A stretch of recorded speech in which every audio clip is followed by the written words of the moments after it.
everyone, it's me, Haley Melnicki, your school dietitian. I'm so excited to be back for episode 2 of Quarantine Cooking here in my home kitchen.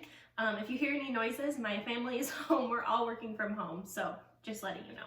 Today on episode 2, we're going to be making apple nachos. And like I said in the last video, in episode 1, I'm going to leave the recipe below in the comments. And as well, if you make this recipe or any other recipes, I encourage you to post a photo in the comments, get other people and other students motivated to get into the kitchen during this time. It's a great way to come together. So again, you can make this with your parents, or if they feel comfortable with you using a knife, on your own.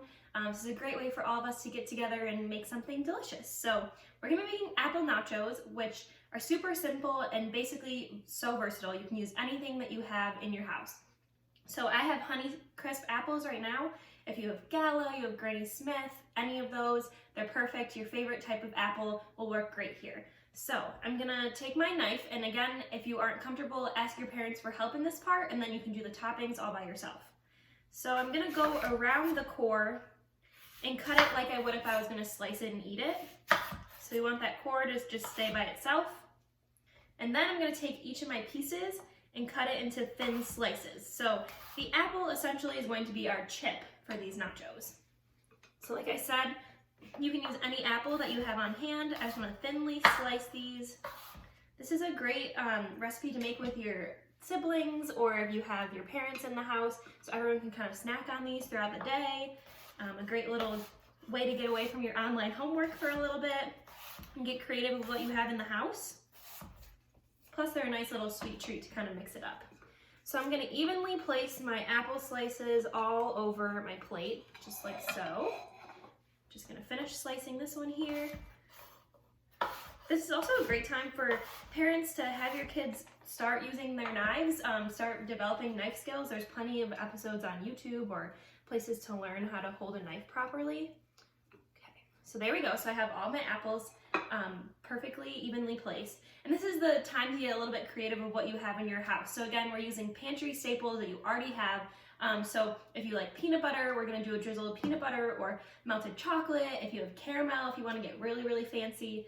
So I'm first gonna do a sprinkle of cinnamon because I love cinnamon on my apples. So that's gonna be like my little bit of seasoning on my chips.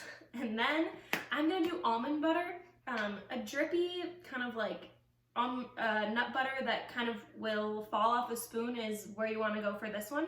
This is kind of like our cheese for our nachos.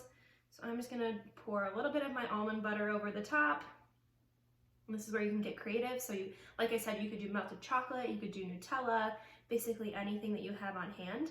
And I like to note when I'm talking about nut butters about looking at the ingredients list. So right now we're using what we have on hand, but when you do go to the grocery store, we want to flip it over to the nutrition fact label and look at what ingredients are in our nut butters. So things you want to shy away from are those hydrogenated oils, added ingredients like sugars. We really want to be the nut and a little bit of salt for that flavor. So those are some things to look at. And then this is where you can get kind of fun. So I have my little bowls with all of my toppings. So today what I had in my cabinet was some shredded coconut, some chopped walnuts, chocolate chips, of course, and a little bit of granola. So this is where you can get really comfortable and fun.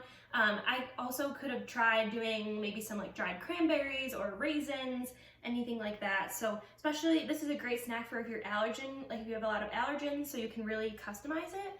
So I'm gonna do a little bit of coconut, maybe a little bit of granola for some crunch. And of course, I gotta top it off with chocolate chips because this is supposed to be fun. We're in quarantine, so we're gonna eat a little bit of comfort food. So there you have it. There's my plate of nachos that I've made. So again, you can do this with any type of apple that you have in the house. Like I said, I'll be back for the rest of the week, hopefully every day with some new recipes with some pantry staples that you already have. I will leave the recipe in the comments below, and if you make this, I encourage you to post a photo of it. These are really photogenic, so I hope that you guys post what you've created in the kitchen, and I hope you enjoy this recipe. So this is Haley. I'll be back later this week for more quarantine cooking.